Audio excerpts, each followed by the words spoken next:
audience for my persuasive speech.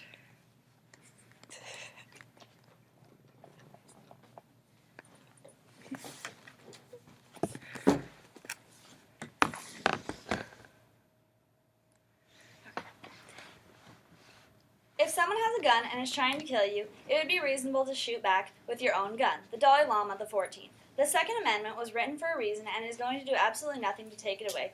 There will always be the black market, and guns will always be out there to protect us. The Second Amendment rights is in a huge danger of being taken away, and each and every one of you needs to be informed. I am Darby Oliver and have been through several hunting courses and been shooting guns since I was a very young age. I feel very strongly about the new laws being proposed for guns. Today, I will explain to you about why we need the right to bear arms, what will happen if we don't have the right, and the criminals getting guns off the black market. I strongly believe the right to bear arms was written and enforced for a reason. The Second Amendment was written in 1791, and it has worked well for this country since then. There is absolutely no need to mess with it now. As Abraham Lincoln stated, our safety, our liberty, depends on preserving the Constitution of the United States as our fathers made it inviolate.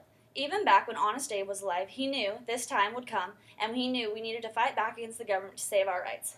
If the government takes away from the right to bear the arms, as the Second Amendment states, what will be next? Will they attack our free speech through the First Amendment or even the freedom of religion?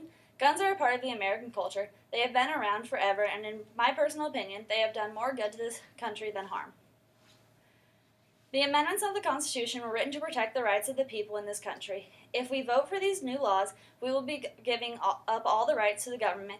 It will be the only people without guns. What happens if the tables turn and the government military can no longer protect us?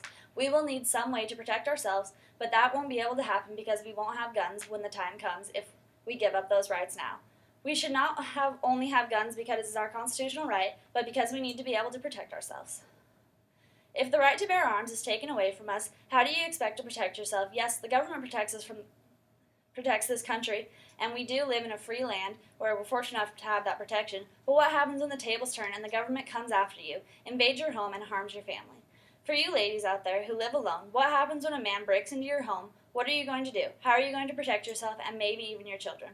Less than a year ago, ABC News reported 2 men breaking into a young mother's home. She did what she had to do to protect herself and her 3-month-old baby boy. If it had not been for the 12-gauge shotgun her husband had left in her house, her and her son would have been harmed by the 12-inch hunting knives the male intruders held. This is a revolver. This is a 12-gauge shotgun.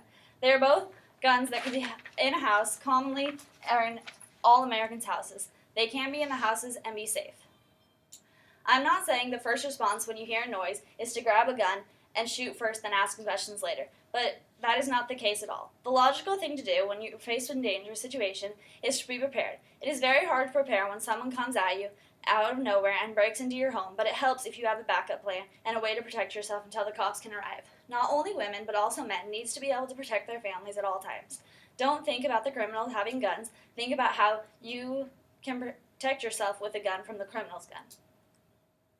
Criminals are still going to have guns, whether it is legal or not. Most of the shooters causing these mass shootings around the country are not obtaining their guns legally. They are stealing them, borrowing them, and buying them off the black market. There will always be the black market, so taking away every citizen's right to own guns is only going to harm this country more. As Morgan Evans, an avid hunter who has taken numerous classes on gun safety, explaining in our one-on-one interview that none of the mass shootings around the country have had criminals using guns they legally obtained. Even Sandy Hook Elementary, where a lot of elementary-age school children were harmed physically and emotionally. As an ABC News article written in January of 2013 reported that an estimated 230,000 guns are stolen in home burglaries and resold on the black market per year. Thousands of other guns reach the black market through gun owners dying and leaving the guns inaccurately registered and falling into the hands of the wrong people.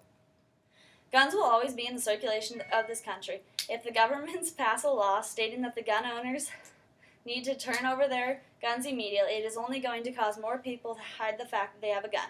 Forbidding gun ownership is going to fuel the black market, and even more criminals will have guns in their hands. At least now we have good citizens with guns that sometimes can stop those bad people.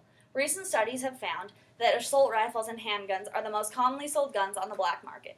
A man without a gun can protect himself against cannot protect himself against a man with a gun. We need to be able to protect ourselves.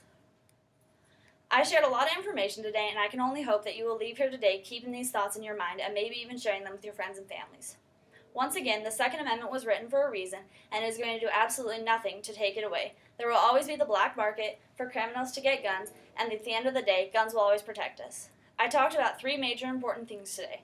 Why we need the right to bear arms in this country for today and the future, what will happen if we are stripped of those rights, criminals, and how criminals are still going to have those guns on the black market no matter what laws say. If we don't stand up for each other's rights and take those away one at a time, who will stand up for you when they come for you? Thank you. Once again, here's my audience.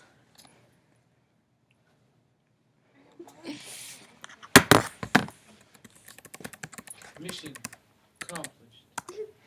Level upgraded.